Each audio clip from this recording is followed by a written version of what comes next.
গত কয়েকদিন আগে ভারতের পার্লামেন্টে মুসলিম ওয়াকফ সংশোধন বিল 2025 নামে একটি আইন পাশ করা হয়।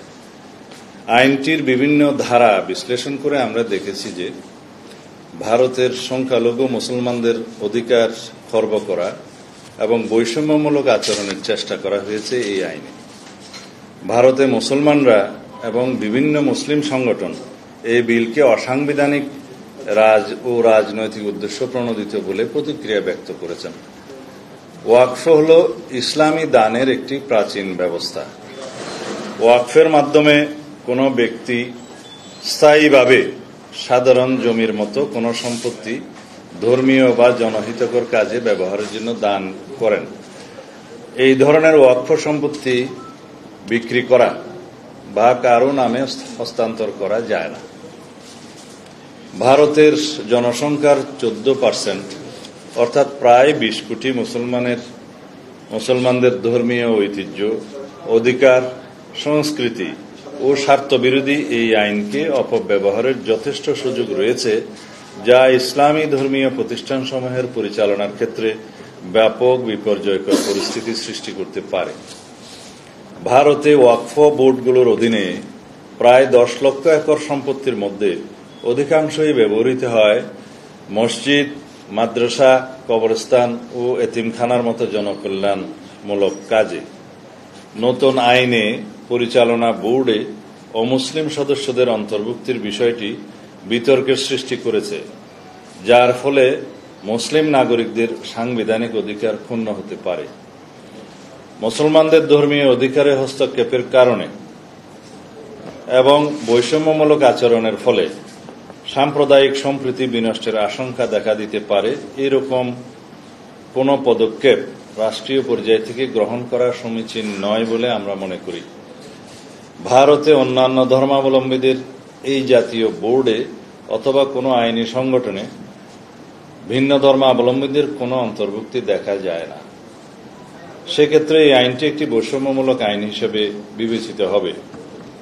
নতুন আইনে পরিবর্তনগুলো শত শত বছর আগে প্রতিষ্ঠিত ওয়াকফ জমির উপর গড়া মসজিদ এবং অন্যান্য ইসলামী ধর্মীয় প্রতিষ্ঠানগুলোর ভবিষ্যৎ অনিশ্চিত করে তুলতে পারে।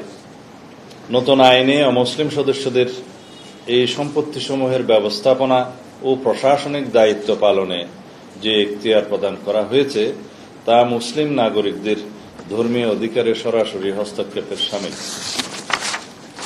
প্রিয় সাংবাদিক ভাই ও বোনেরা, অল ইন্ডিয়া মুসলিম পার্সোনাল ল বোর্ডের মতো সংগঠনগুলোর মতে এই আইন ইসলামী ওয়াকফ ব্যবস্থার মূল চেতনার পরিপন্থী। তাদের মতে ওয়াকফ বোর্ডের পরিচালনা মুসলমানদের দ্বারাই হওয়া উচিত। তারা একে মুসলিম নাগরিকদের ধর্মীয় অধিকারে সরাসরি হস্তক্ষেপের শামিল বলে অভিমত দিয়েছেন। ভারত একটি বৃহৎ গণতান্ত্রিক রাষ্ট্র। বৃহৎ গণতান্ত্রিক রাষ্ট্রে সকল ধর্মাবলম্বী নাগরিকদের ধর্মীয় অধিকার রক্ষায় রাষ্ট্রের অভিভাবকত্বের ভূমিকাকে সমুন্নত রেখে উক্ত আইনটি ভারত সরকার পুনর্বিবেচনা করবে, আমরা এই আশাবাদ ব্যক্ত করছি। আঞ্চলিক সাম্প্রদায়িক সম্প্রীতি বজায় রাখতে এই পদক্ষেপ একটি ঐতিহাসিক ভূমিকা পালন করবে বলে আমরা মনে করি। আপনাদের সকলকে ধন্যবাদ। আল্লাহ হাফেজ।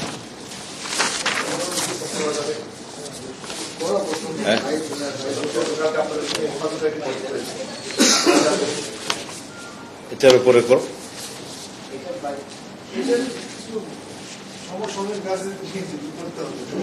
অন্য কোন সময় ধন্যবাদ।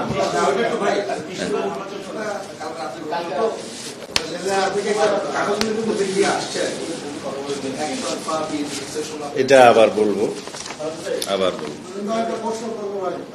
এটার উপর, এটার বাইরে না, এটার মধ্য দিয়ে করা যায়।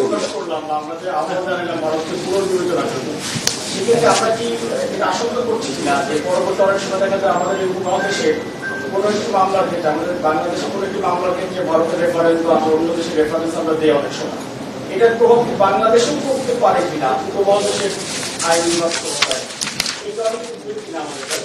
আমরা আমরা এখানে শেষের দিকে এটা ব্যক্ত করেছি যে আঞ্চলিক সাম্প্রদায়িক সম্প্রীতি বজায় রাখার পদক্ষেপ নেওয়ার জন্য। কারণ ভারতের যে কোনো রকমের এইরকম অস্থিতিশীল পরিস্থিতি যখন সৃষ্টি হয়, সাম্প্রদায়িক সম্প্রীতি বিনষ্টের মতো কোনো পরিস্থিতি সৃষ্টি হলে সেটার প্রভাব বাংলাদেশেও এসে পড়ে। সেই জন্য আমাদের এখানে উদ্বিগ্ন হওয়ার এটাই একটা কারণ, যাতে আঞ্চলিক সাম্প্রদায়িক সম্প্রীতি বজায় থাকে এবং কোনোভাবে যেন এটার প্রভাব আমাদের এই ভূখণ্ডে এসে না পড়ে।